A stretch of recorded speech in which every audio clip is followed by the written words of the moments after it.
The Honorables, the presiding judge and judges of the Court of Appeals of the State of North Carolina. Oh yes, oh yes, oh yes. The Court of Appeals is now in session. God save the state and this honorable court. Good morning and welcome to this remote session of the North Carolina Court of Appeals. I'm Richard Dietz, and joining me on the panel today are my colleagues Judge Valerie Zachary and Judge Toby Hampson. We have one case on the calendar this morning, and that's number 2198, State versus Austin. We've confirmed that the parties are ready, so we'll hear from the appellant. May it please the court. I'm Assistant Appellate Defender Dan Schatz, appearing today on behalf of the defendant, Ms. Austin. This case presents issues of statutory interpretation regarding two critical aspects of the Castle Doctrine statute: the meaning of the immunity provision, and when and how the presumptions in subsections B and D work, and when the statute authorizes the use of deadly force. Even though the statute has been around for 10 years now, our courts have not yet begun to answer either of these questions. I intend to spend about the first third of my argument talking about the immunity issue, and the remainder dealing with the presumptions, how they can be rebutted, and how they affect both the sufficiency and jury instruction issues that are presented in the brief. I'd like to reserve about 5 minutes for rebuttal.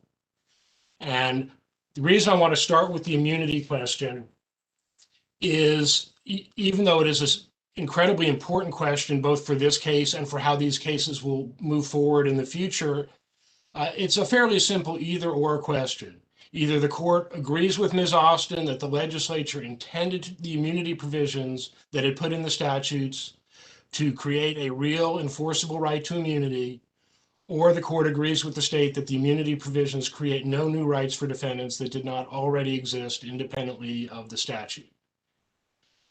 And so I want to start with a case that the state cited in its memorandum of additional authority, Cook versus Banker's Life.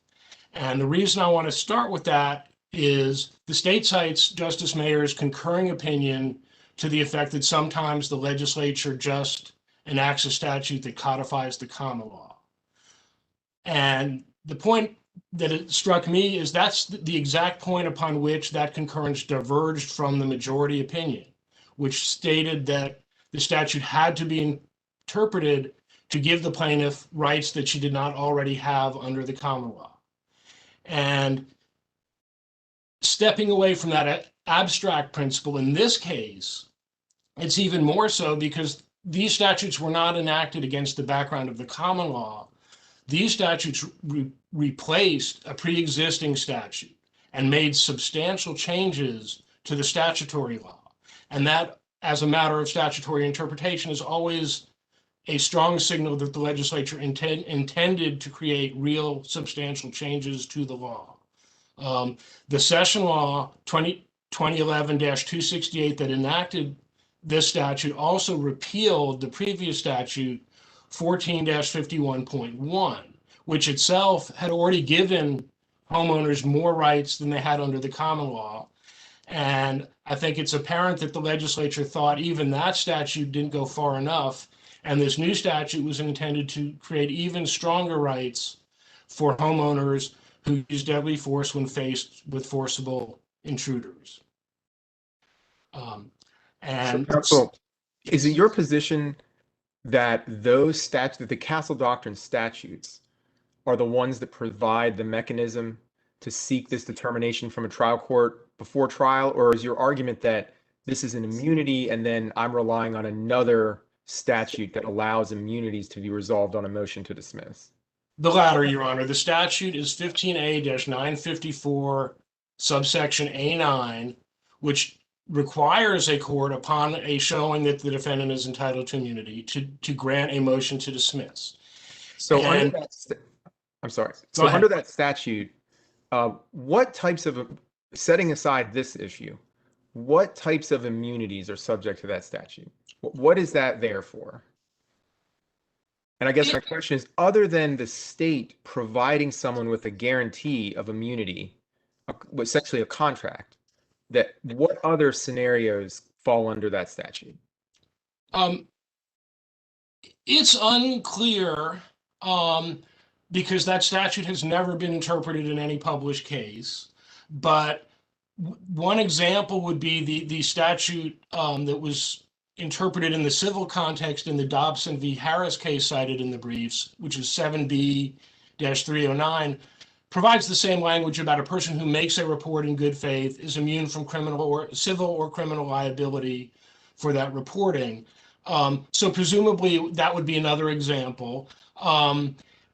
But the thing is, the Castle Doctrine statute is a substantive law provision. The legislature enacted it to go into Chapter 14, which deals with the substantive law, not procedural law.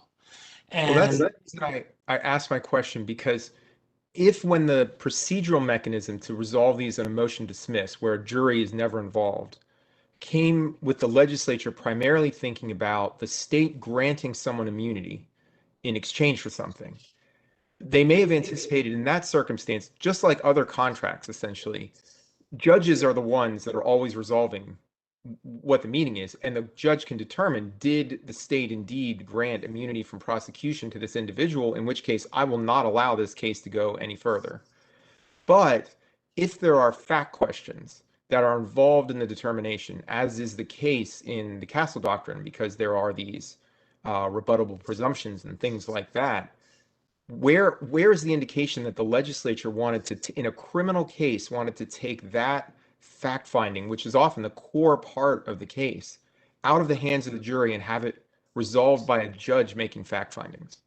Your Honor, we think that comes straight from the language of the immunity provision itself, because it says that a person who uses defensive force as permitted by this section, and I'm reading from subsection E of the statute now, is justified in using such force and is immune from civil or criminal liability. And so justification has always been understood as a trial defense that's determined by a jury.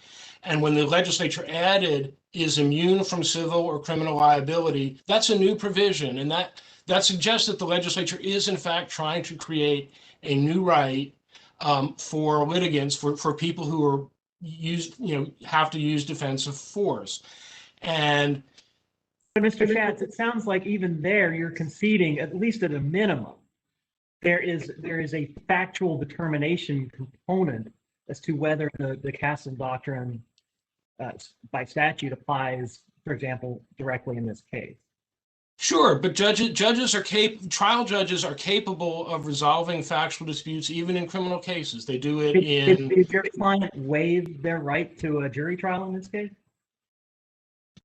No, there's nothing in conflict with having a judge making an immunity determination and a jury deciding if the immunity is denied on the merits, a jury deciding whether the client is guilty or not guilty. There's nothing conflicting about having two separate determinations, and that's what we think the statute entitles people who use defensive force to. And it's important to note that at the time the legislature passed this, and I want, which will bring me to the motion for judicial notice that I sent in, which has some more legislative materials attached to it that were originally attached to Ms. Austin's pretrial certiorari petition.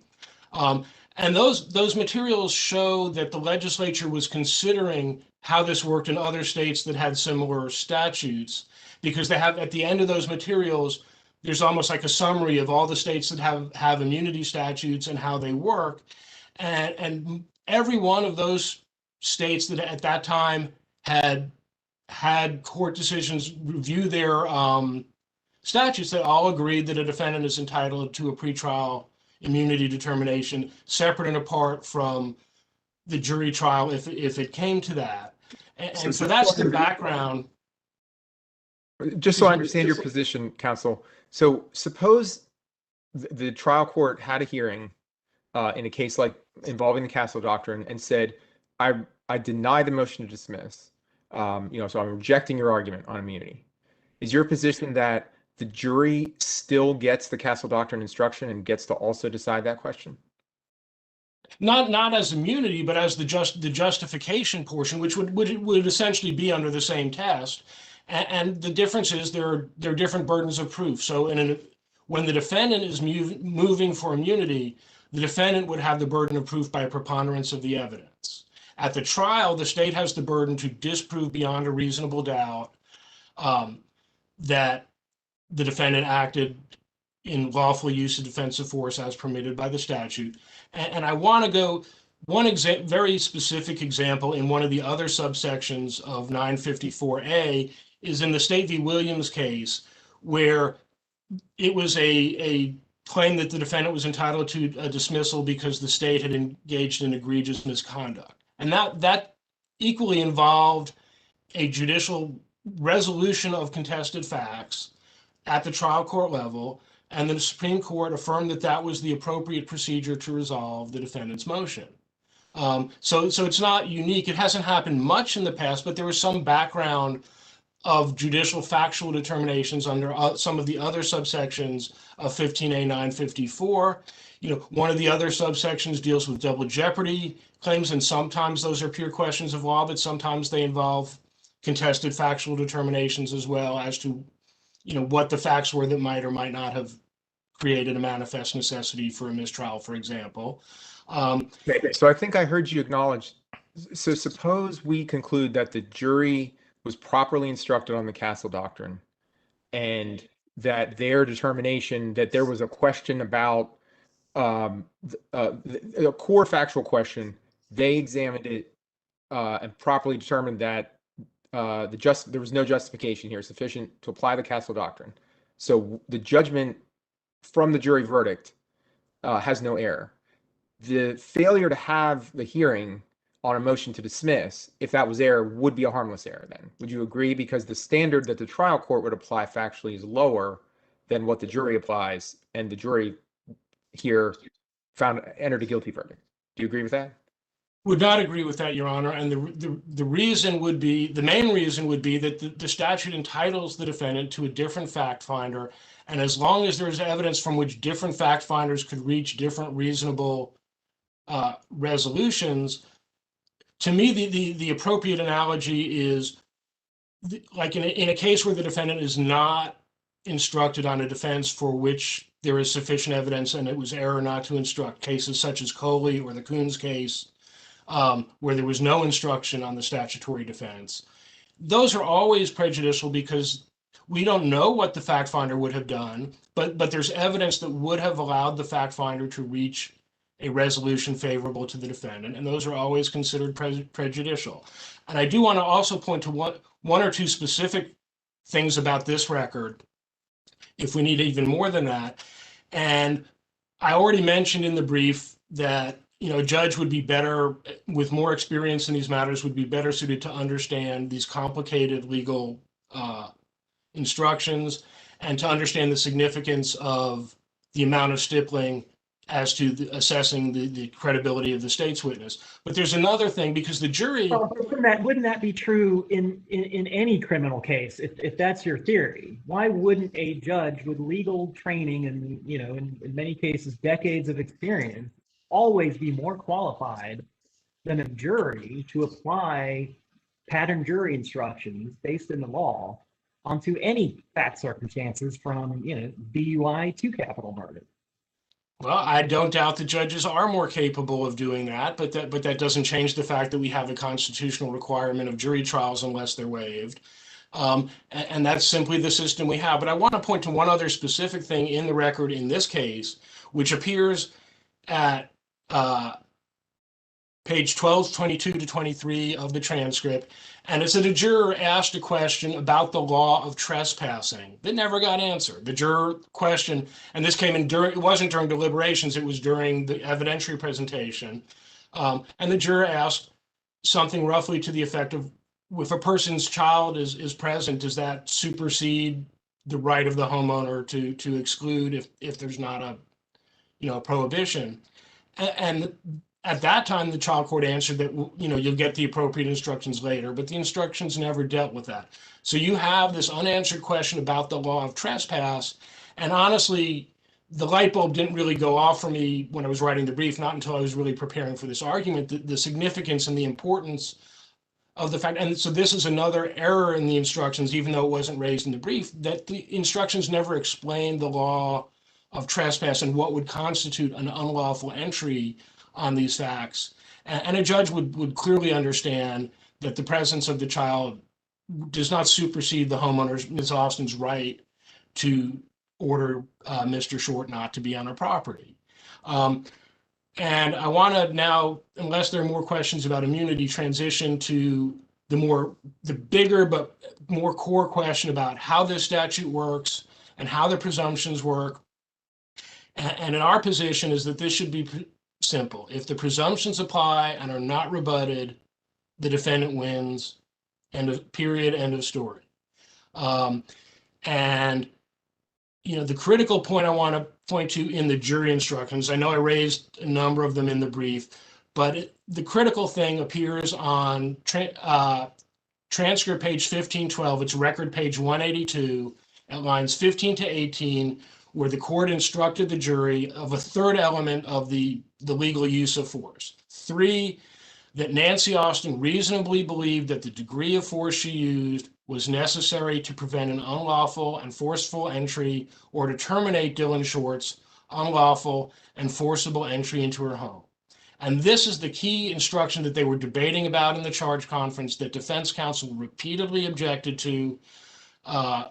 And what he told the court, and what I think is the correct interpretation of this statute, is, once those presumptions kick in, there's nothing left for the jury to decide. The defendant is cloaked in that presumption that the force she used was, that she is reasonably in fear of serious bodily harm or death for herself or another.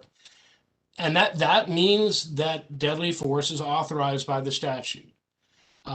The challenged language comes straight from the repealed statute, 14-51.1.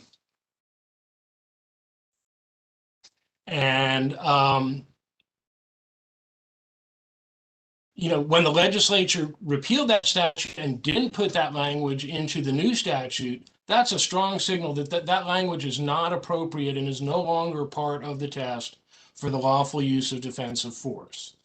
The whole point is that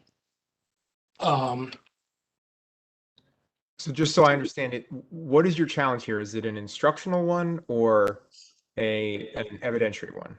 It is both an instructional one and a sufficiency one, because if I'm right about how the instructions should be read, I think that also demonstrates that the state did not present sufficient evidence to rebut the presumptions, and therefore that as a matter of law, the evidence was not sufficient to support the conviction. Okay, I asked for 2 reasons, and the first is I'd like you to respond to is I think we're going to hear from your friend for the state that you can't make these instructional arguments either because of some issue with waiver or invited error that deals with the fact that your client's trial counsel said, yes, these are the instructions the court should use. So what's your response to that? Oh, as to this element being added to the defense, trial counsel absolutely and unequivocally objected to it multiple times. I would call your Honor's attention to pages 1328 to 30, transcript page 1360, and transcript pages 1417 to 18, which I've just read, where he absolutely was opposed to adding this third element and said that if the presumptions apply, Ms. Austin is cloaked in the presumption that she is reasonably in fear of great bodily harm or death, or for herself or her daughter, and is therefore entitled to use deadly force. This is absolutely preserved. There may be some of the other aspects of the jury instructional question that are the preservation might be a little less clear. We think they're all preserved. But in any event, I want to go back and call the court's attention, again, in the materials I sent in the motion to take judicial notice. This is on page 34 of the attachment and is part of the legislative analysis by the legislative research arm. And it says under the caption of bill analysis, in a criminal case, if a person is using defensive force as a defendant, the prosecutor Whoops, I'm reading the wrong part. This is the paragraph right after it starts with 14-51.2 on page 34 of the attachment. It says, states that there is a presumption that the person held a reasonable fear of death or great bodily harm to himself or another if the two requirements listed in the statute are met. This removes the burden from the person using defensive force to prove their subjective belief was reasonable. And this fits in with what we think is the whole point of the Castle Doctrine statute, what the legislature was trying to do here. And the reason it broadened the protections that were in the previous statute is exactly as, holding a homeowner who is faced with a violent intruder to the objective reasonable person standard isn't necessarily appropriate. And I think the legislature thought it wasn't appropriate because a homeowner, is acting in the heat of the moment and should not have to stop and totally calculate the exact amount of force that's required. The homeowner obviously has to be correct that the person is a forcible intruder. But once that's true, I think the clear intent of this statute was to relieve homeowners and other similarly situated people faced with violent intruders of the need to do a stop in the heat of the moment and do a cold calculation of how much force, what the situation is. The legislature, I think, wanted to put the risk of an unnecessarily bad outcome entirely on the unlawful and forcible intruder. And I think that's really what's going on with this statute. And I think that's what these legislative notes reflect that. I think the plain language of the statute reflects that. I think that, especially when you compare the previous statute to what the changes that were made from the old statute to the new statute. This statute creates presumptions. They're not permissible inferences. And when you have a presumption that is not rebutted, that's mandatory and binding at that point. And so let me ask you a question. Suppose the jury believed, looking at this evidence, that the defendant had a gun, the victim is on his knees saying, please don't shoot me. And then the defendant decides, no, you know what, there's no risk to my home or to me anymore, but I just want to kill this person. And begins shooting, which causes a struggle, and ultimately the victim is killed. If the jury believed that's what happened, would you agree with me that they could say the Castle Doctrine does not apply? That is actually a tough question, but I don't think the evidence allows more than speculation that that's what happened. And we'll get to that in a second. Right, that's sort of where I was taking you. But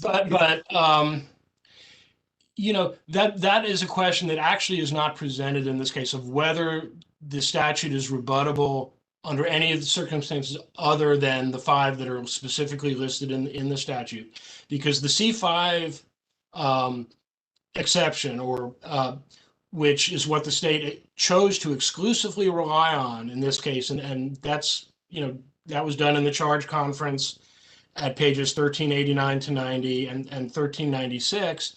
The state said we're relying on C5, and that absolutely requires the person to have exited. And so to take a slightly different hypothetical, if I'm at home tonight and I hear somebody break into my house and I grab a gun and go downstairs and the person sees that I have a gun and says, I'm sorry, I didn't know anyone was home, I'm going to leave now. And I say, no, I've already called the police, get down on the ground and don't move and wait till they get here.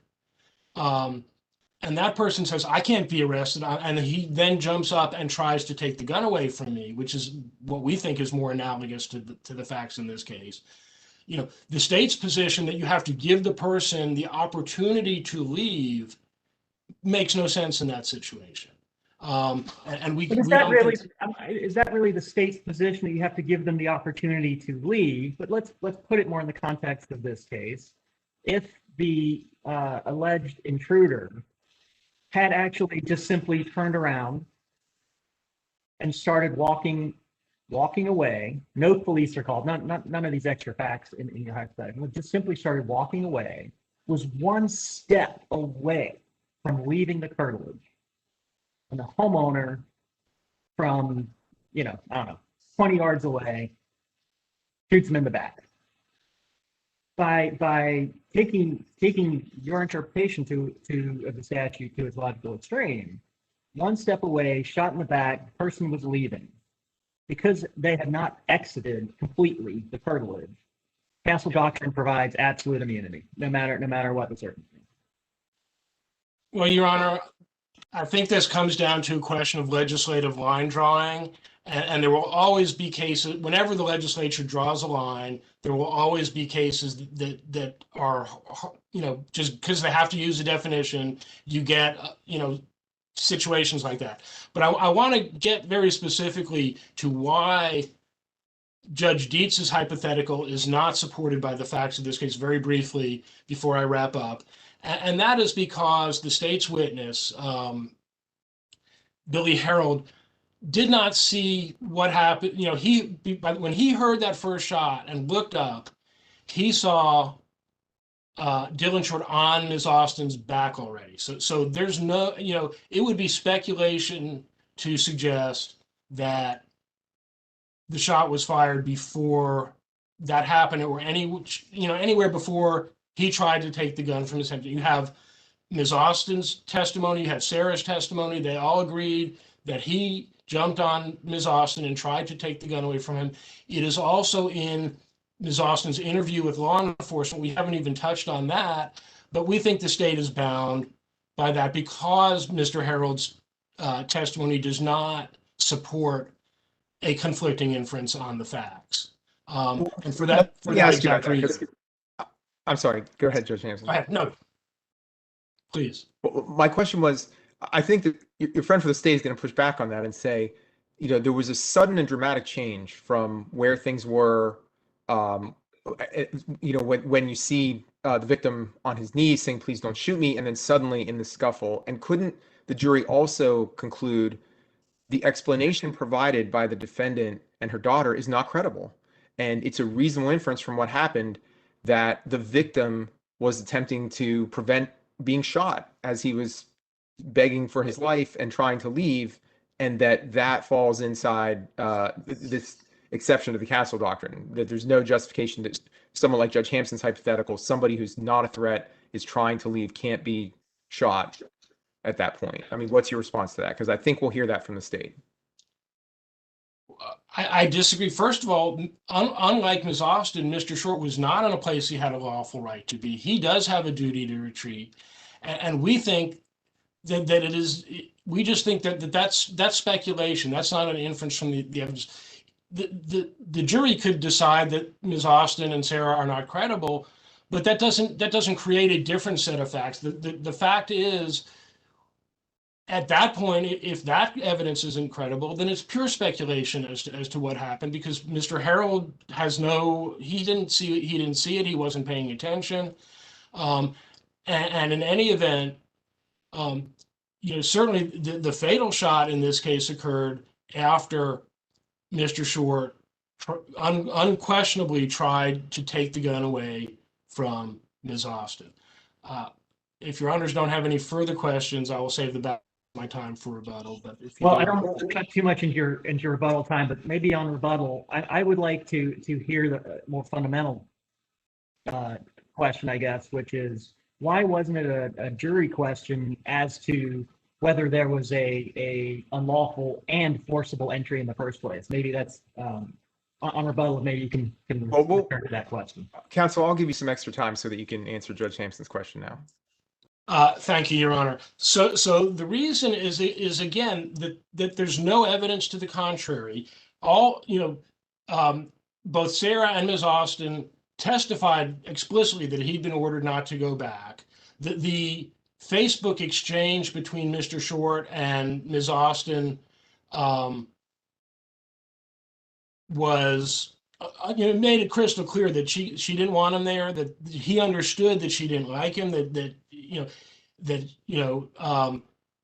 she was more prepared to have Sarah leave than invite him back in. And as far as the state's argument about implicit permission because of the renewed relationship, all the evidence is that Sarah had not brought him back to the house prior to this date. And on this date, she was trying to get away from him. This isn't an abstract question for in general. This is for on this occasion. She was trying to get away from him. He had been ordered to leave, hadn't been allowed back, hadn't been back in over a year since he was first kicked out. And so there's no question that this is a trespassory entry. And as far as the force, again, all of the evidence is when he got there, he tried to push past Ms. Austin. He tried to chase Sarah. He pushed Sarah. He was using force.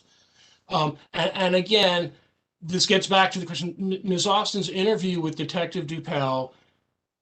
This is in there over and over again that's how this happened, and the state introduced that evidence. And Mr. Harold's evidence isn't to the contrary.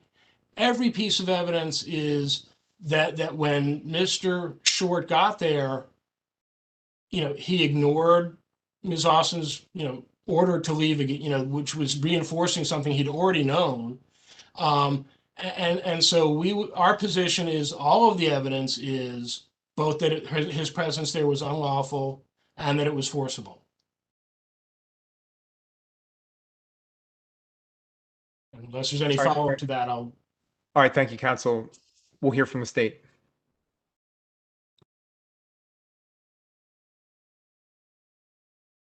Be here to stay. Good morning. I'm Mary Carla Babb with the North Carolina Department of Justice here on behalf of the state. Your Honors, despite what defendant's counsel says, there were two distinct narratives of this case presented to the jury, and they were very different. The state's case was one of a young man who had no idea that day what he was going to be walking into the day after Christmas in 2013, when he followed his girlfriend home to only have a loaded gun almost immediately pointed in his face and to eventually be lying defenseless on his girlfriend's driveway and be shot square in the face by her mother. And he did nothing to cause this, according to the state's case. This is also a case, and this goes to some of the questions you asked, Judge Dietz. This is a case where defendant's evidence was inconsistent. There were points, if you look at her pretrial statement, you look at her trial statement, there are points in there that are materially inconsistent. And Sarah's pretrial statement and her trial testimony were inconsistent. She gave two separate versions of what happened. So this is not a case where the state is bound by necessity to defendant's statements or, for that matter, Sarah's. And so, for these reasons, there was sufficient evidence. The jury instructions were correct. The jury took 45 minutes to come back here, and defendant wasn't entitled to pretrial immunity. And all of these issues are, there's a point to be made about the state's evidence here that means all of these issues weigh in the state's favor, including not having an immunity hearing on this extremely fact-intensive, very different narrative presented by both defendant and state. So I just wanted to go through some of the facts before we get into legal issues that defendant has presented here. These facts here are very important. So, like I said, to every issue, they prove the state's position as to all issues brought by the defendant. We know that originally Sarah and Dylan had a rocky relationship. They met as young kids, what I would call children in high school, and had a baby very young together. But what we know from Dylan's father's testimony was that Sarah was the one who was starting these fights. Dylan told his father that she was extremely controlling, that she would hit him and punch him when she didn't get his way. And he tried to talk to his father about what he could do about it. He didn't want to call the police because he was very embarrassed that his girlfriend was hitting him. And Dylan's version of what happened a year and a half prior to this murder was that he was having to basically restrain Sarah to keep her from hurting her, not that he had picked her up and thrown her down as described by defendant. But what we do also know is things were different in December of 2013. This was, by all accounts, by other witnesses presented by the state, a happy couple. They had gone to a Christmas Eve party at Dylan's family's house, an annual party where they had announced that they were going to be looking at apartments together in a week or so. They were happy there. They were happy when they left Dylan's house that day, and went to the PD grocery store. But the person that wasn't happy here was a defendant. She disliked, according to Dylan's father, she's disliked him since Dylan got her youngest daughter pregnant. Yes, she told him he wasn't welcome back there a year and a half ago. She knew Dylan and Sarah were seeing each other behind their back. She sent those very nasty Facebook messages with derogatory terms, saying he had chicken blood in him. And those messages are very important. They're very important to the state's case beyond showing her ill will, because the way Dylan responded to those messages. Did he respond with nastiness? No. He's extending the olive branch to her in those messages. He's saying things like, "I'm different. I'm different now. There's room enough for both of us in Sarah's life." Things along those lines. And she also knew where Sarah was that day. Sarah had called her a couple of times, and she called Sarah back around 2:47 that afternoon. Sarah had told her about the text messages. And so there was no contact between Sarah and her mother between 2:47 and when Sarah came into the driveway. So Ms. Babb, I'm hearing all this, and clearly, the concept is that right, there were different narratives here, and the jury's the judge of credibility, and a lot of this builds Dylan's credibility narrative, and obviously the jury agreed with the state in this case on that. The more fundamental questions here, though, I think that we're called upon to answer is whether the jury was deciding and analyzing this case under the right framework, in particular under the Castle Doctrine statute. And so even with all those facts and evidence properly admitted, if the jury is not instructed properly, that's potentially reversible error. So talk to me about the particular instructional error alleged, which is that the jury was instructed that they had to make a determination as to whether Ms. Austin had a reasonable belief that deadly force was necessary in this case. Speak directly to that. Number one, please address the preservation issue, and two, do you agree that is an instruction not supported by the existing statute? Yes, Your Honor. So first, as to the preservation issue, there were two other jury instruction errors raised by the defendant that were not preserved, and inviting error applies to those as noted in the state's brief. As to this one, the state agrees with Mr. Schatz that this one was preserved. It was, I'm sorry if that was not clear in the brief, it was objected to several times by the defense attorney in a proper manner at the charge conference. So we agree with that. But it was rightfully given here. What we have here is we have this new statute that in some respects does abrogate the common law, but as to this particular one respect, it speaks nothing as to this, and whether the degree of force matters. It's a long-standing qualification for self-defense. Even when someone under the common law was using self-defense inside their home, they could not use excessive force. The degree of force had to be reasonable.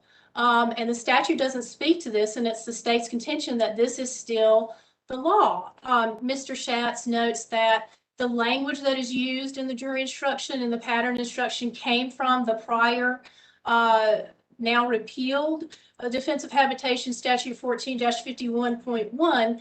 And this court has dealt with some of that same language previously in Kuntz, and said that language, even though not exactly like it is in 14-51.2 and looks more like it was under the old statute, that it accurately conveys what is the present state of the law. Mr. Schatz has filed a memorandum of additional authority, has filed a notice of a motion for this court to take notice of appeal. I just haven't responded to that yet. My response would be that the state has no problem with him pointing to this as an alleged support for his position. But I query the relevance of this out of context. We have minutes from a committee meeting where there are memorandum from what it looks like the staff council over at the legislature about what their analysis is of the law. There's no indication, at least that I could see in there, that those memorandum were in any way. I mean, I just, my ignorance of the way the legislative process works and not having anything in front of me to let me know what these memorandum mean at these committee meetings. I have no clue what this means. Well, let me ask you a question that we heard from your friend for the appellant, which is if we just stick to the plain language of the statute, of course, typically when you have an area like this that is this somewhat codifying a principle from common law, but making it a statutory condition, you can do one of two things. You can codify the common law, or you can create some rule that's different. But in either of those, where in looking at the language of the statute are we finding the part of it that you're saying should be in there? And if it's not, shouldn't we expect that the legislature would put everything in a statute when they're codifying common law? Well, to your last question, not necessarily, Your Honor. And what we know, there's nothing specifically in there that says about this. What I would argue with Mr. Schatz on that point is these presumptions arise, and he said these presumptions arise, and that's it. That's contrary to the plain language of the statute. We have subsection C that says that the presumptions can be rebutted and they don't apply in certain evidentiary circumstances listed in the statute. What we have is a century or more of self-defense inside the home, where the degree of force mattered. We have the statute just giving us the presumptions which go to just a couple of the elements of the defense. And the logical conclusion is you look to what was existing, and that would be the degree of force matters. But also, I'm sorry.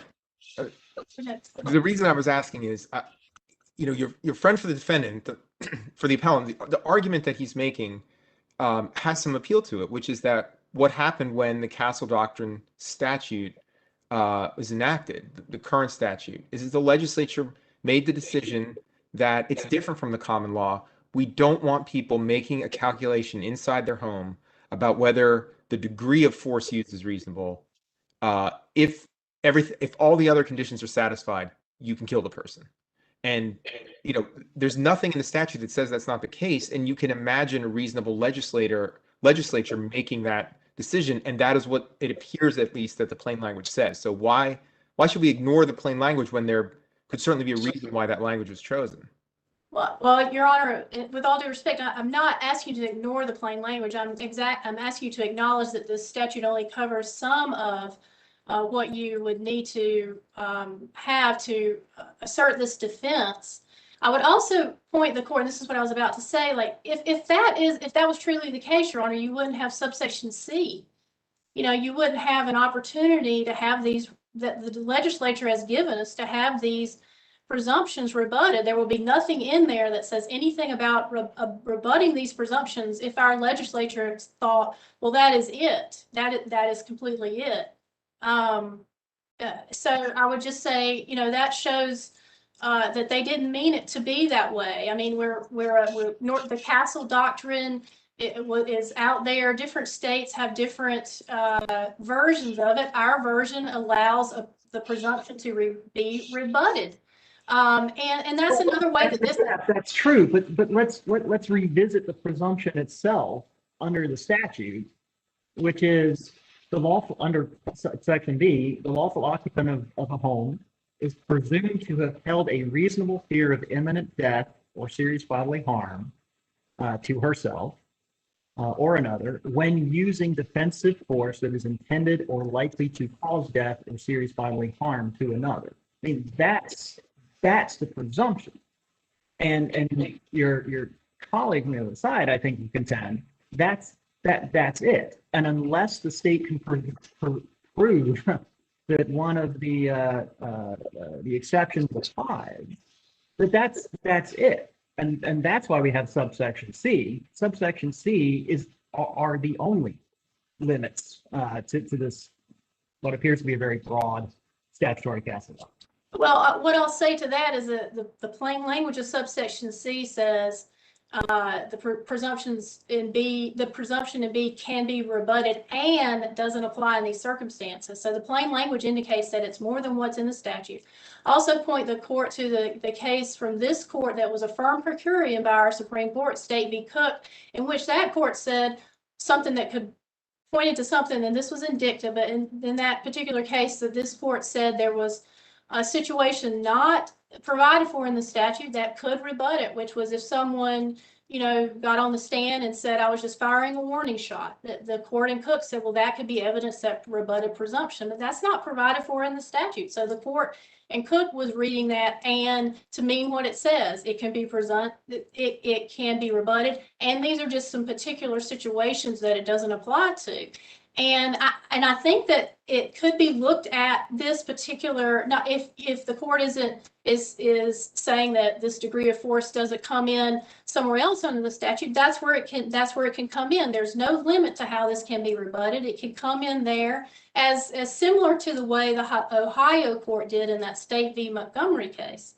They said that's where the defendant was, that was a bench trial, so it wasn't jury instructions, but the defendant was making the argument that in the Ohio's Castle Doctrine statute, that there was no degree of force, and the court said, no, it comes in under rebutting the presumption. So that's another way this court could possibly look at that here. But wouldn't the problem be that if as an evidentiary matter, if that evidence could come in order for the state to make an argument under, I guess it would be C5 or wherever it would probably be, that would not fix an error if the court had instructed the jury on the law and that was incorrect, and that incorrect instruction, there's a reasonable possibility that it impacted the jury's verdict, right?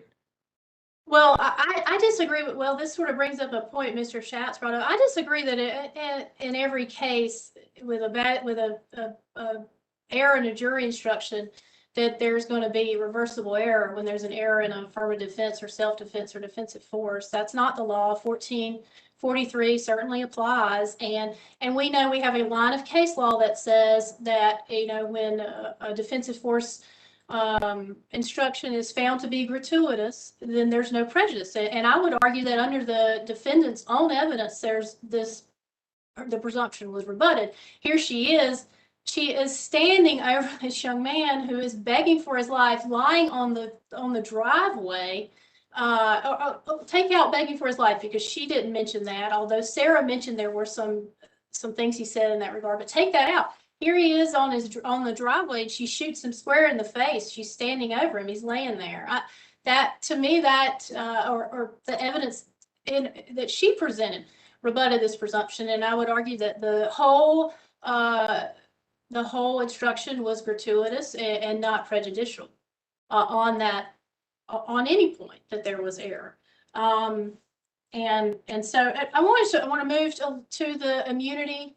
The immunity argument, and I have a question about that. So let me jump in, because something that I want to see the state's position on what the word immunity means with nothing else. So because at least in the civil context, when we're talking about, for example, sovereign immunity for the state, other types of governmental immunity, just having the word immunity with nothing else attached to it means immunity from suit. So it means everything, the right not even to have to go to court. And that's why it has to be decided immediately and can be immediately appealed and things like that. Is the idea is we must resolve it before we go any further.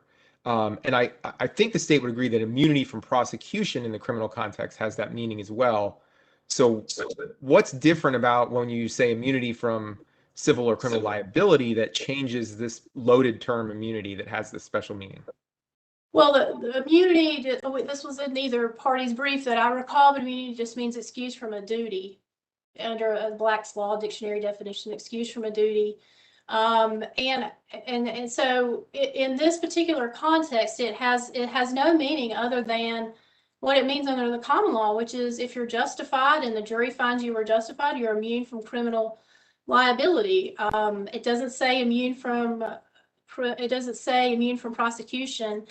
It says immune from criminal liability, and you absolutely are.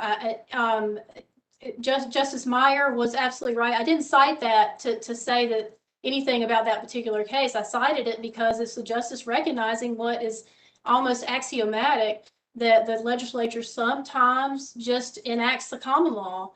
We know there are other aspects of this statutory scheme that look a lot like the common law, like, North Carolina had a no duty to retreat prior to the statute, and there it is in the statute. Sometimes the legislature just codifies the common law. Sometimes they do things like a belt and suspenders kind of thing. So like they're emphasizing that this is the way it is, justified and immune from criminal liability. There's nothing to indicate here that in the plain language that would be any different.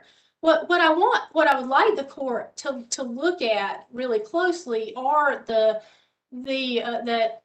is worth looking at is the cases from the other jurisdictions, and also in particular even the cases cited by the defendant, because there are two qualities to those cases that are important when you're comparing those statutes to the one we have in North Carolina. The first thing that a lot of those cases talk about is in those particular cases, the state was coming to the court and arguing that quote unquote immunity provision in their law was an affirmative defense. It wasn't like a sovereign immunity position or something else.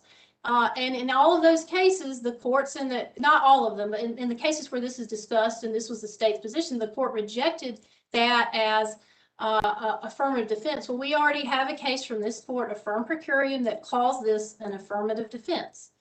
The second thing that's very notable about those cases is that the court doesn't just look at the word immunity. In every one of those states where the court has concluded that this particular or similar statute provides for immunity from prosecution, the statute actually says immunity from prosecution. So in those cases, the courts look at both the word and the definition of the word immunity, excused from a duty, plus the word of prosecution, which is sometimes defined by these statutes in other cases to mean arrest, charge, indictment. And we just don't have that term prosecution in our statute, and on its plain language, it doesn't apply. And I think it's very important to look at the context here. I think both Judge Dietz and Judge Hampson touched on this. We're talking self-defense. This is one of the most fact-intensive determinations in criminal law, and it can turn on the smallest fact. The idea that this is existing, we're basically going to have two trials, and what is it? We have no clue what this first one looks like. Defendant in his brief doesn't bring up any scheme to what it needs to look like. What's the burden of proof? What is what does it mean? I think someone talked about, does it mean that it waives jury trial? What does it mean for the trial? Can the statements be used against the defendant? We have no idea here. We know that the legislature has enacted, the example being the intellectual disability determination for when someone doesn't get the death penalty. In that case, that was something that wasn't necessarily determined. It was determined as a mitigating factor by the jury. The legislature adopted a whole scheme by which the judge can pre-trial find by clear and convincing evidence. I think that's the statutory burden. It's in there, and there's a whole procedure by which the judge can do a pre-trial determination, and then later, if he doesn't, it goes to a jury. So we don't have that here with something that was so very clearly for centuries decided by the jury, a fact-intensive interpretation, which is self-defense. And we do know that, and defendant hasn't brought forth any cases where that provision in 15A-954B9, I believe, is used in the way that defendant is wanting to use it here. And that particular provision says immune from prosecution. There's another criminal statute more recently passed that talks about immune from prosecution that would clearly, that the Good Samaritan, someone overdoses and calls the cops, Good Samaritan. Also, there's a limited immunity from prosecution would seemingly fall under that statute. Without anything in the statute, we're just sort of lost. We don't know it. And again, in context, this is This is a very fact-intensive determination for centuries, decided by jury. And the one other state that I could find that has language similar to us, and I'm not saying that statute is different, and it has a different wording, but it does say in the the Iowa statute, in that State v. Wilson case from the Iowa Supreme Court, theirs says immunity from criminal liability similar to ours. And in that particular case, the court determined that language being different from the language in other states, that meant that their legislature had determined that it was not an immunity provision per se, and that it didn't entitle defendant in that case to a pretrial determination. I did want to just briefly touch on prejudice. I don't understand the argument that that this is not prejudicial. This is prejudicial because the judge didn't make the determination, when that would probably be the case in every point of criminal law.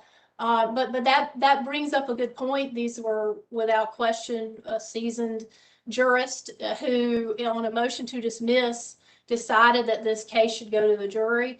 This was a jury who's instructed on the law, and who it is the state's position the law was correct and supported by the facts, and they found that this defendant was guilty.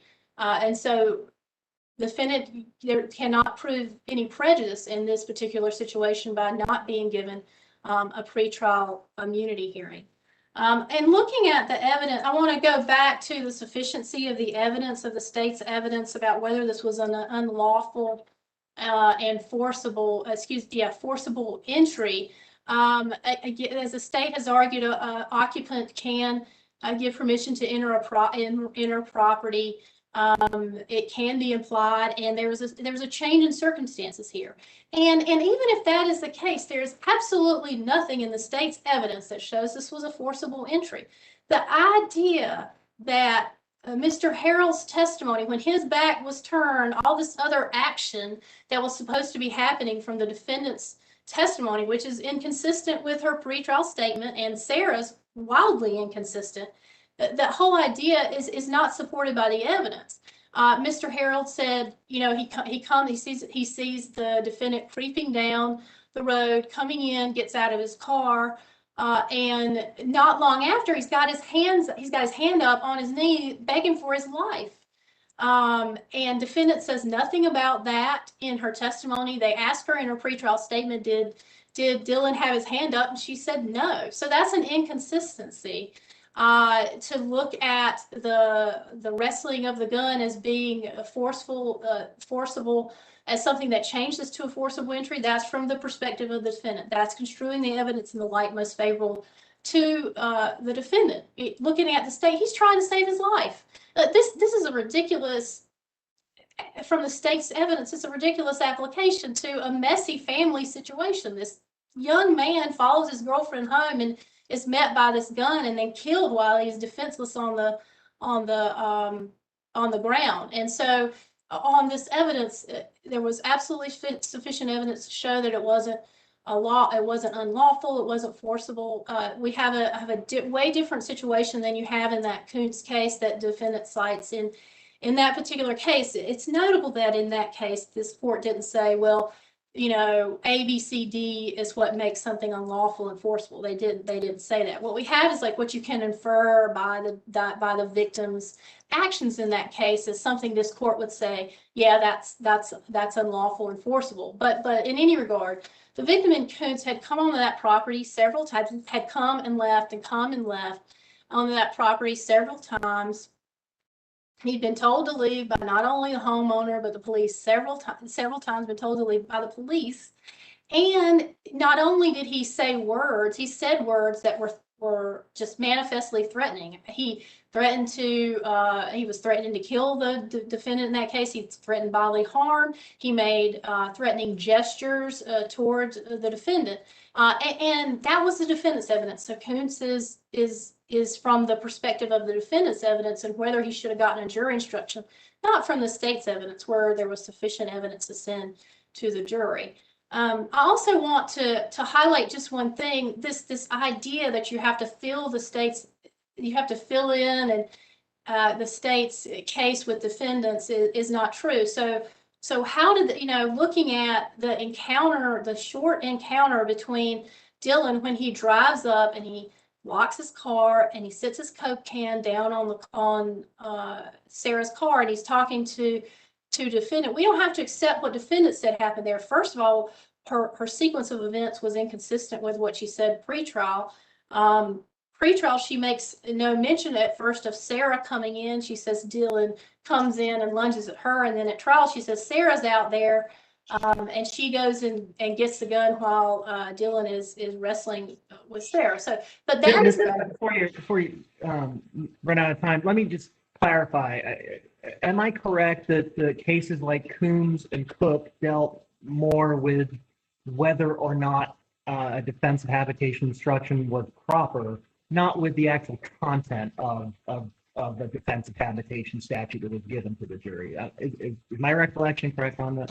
It's slightly, Your Honor, respectfully, in Coombs, I believe that the question was he didn't get it. So the defendant in the Coombs case didn't get defensive habitation, and so it wasn't like they were quibbling over the exact words or sufficiency of the evidence. It was just he didn't get it, and this was the evidence that was presented by the defendant. And his contention there was based on this evidence, construing it in my favor because I asked for it, I should get it. In the Cook case, to be honest, Your Honor, I don't remember, but it wasn't a sufficiency of the state's evidence case. That's all I can remember at this point. And Your Honors, given the state of the state's evidence here, the law on the quote unquote immunity provision and the jury instructions given being correct, we'd ask that you find no error and affirm defendant's conviction. Thank you. All right, thank you, counsel. Any rebuttal?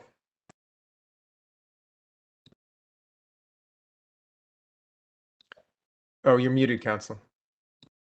And also bring up.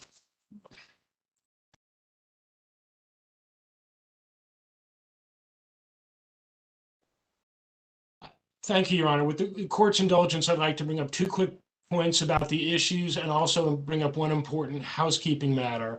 So as far as the immunity and the immunity from liability language, the important part of the motion for judicial notice that I want to call your court's attention to is pages 18 to 19, because this is the meeting at which that language was changed.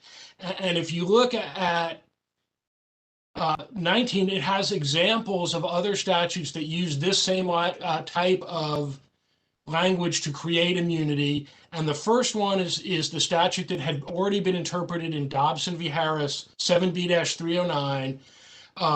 And so the legislature is looking at that as an example of the language used to create an immunity from that bars a case, because Dobson had already been interpreted by the North Carolina Supreme Court and said that when the presumption in that case was unrebutted, that immunity was mandatory. Summary judgment had been correctly granted to the defendant, and the suit was barred. So that's the language the legislature was looking at. So we think that change in the language was merely to conform with pre-existing statutory language, doing what the legislature wanted to do. With regard to the facts, and the state has characterized Ms. Austin standing over Mr. Dillon and shooting him, I want to make it clear, at this point when they're all on the ground, the reason they're all on the ground is because Dylan Short had jumped on Ms. Austin's back and all three of them tumbled to the ground. Sarah got up first, then Ms. Austin got up with the gun, and then Dylan Short was trying to get up, and that's when she shot him. This wasn't, he was standing there, and I think the state sort of took out the begging for his life part. But there was a fight over the gun, and Ms. Austin got it first, and before Dylan Short could renew his efforts to get the gun or do something to Sarah, she shot him. The housekeeping point I want to make is I had written to the clerk of court in Superior Court to have the video exhibit 49 sent to the court, and received a response from her that it had. And I did check this morning on the docket sheet, and it's not showing up there. So I don't know if your honors have had the opportunity to look at that. If it's not before the court, I want to make sure it gets there. But if it has, I urge you to look at it and can, because when you see that, I think you will see that Ms. Austin is exactly the kind of person that this legislation was intended to protect, and that she's entitled to the immunity and the defense that are provided for in this statute. Unless there are any other questions, we would simply ask this court to reverse the court below. All right, thank you, counsel. We'll adjourn. Mr. Soar? Yes, Your Honor. This session of the North Carolina Court of Appeals is now adjourned.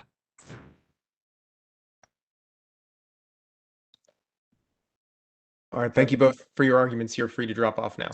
Thank you. Thank you. Thank you all. Thank you both.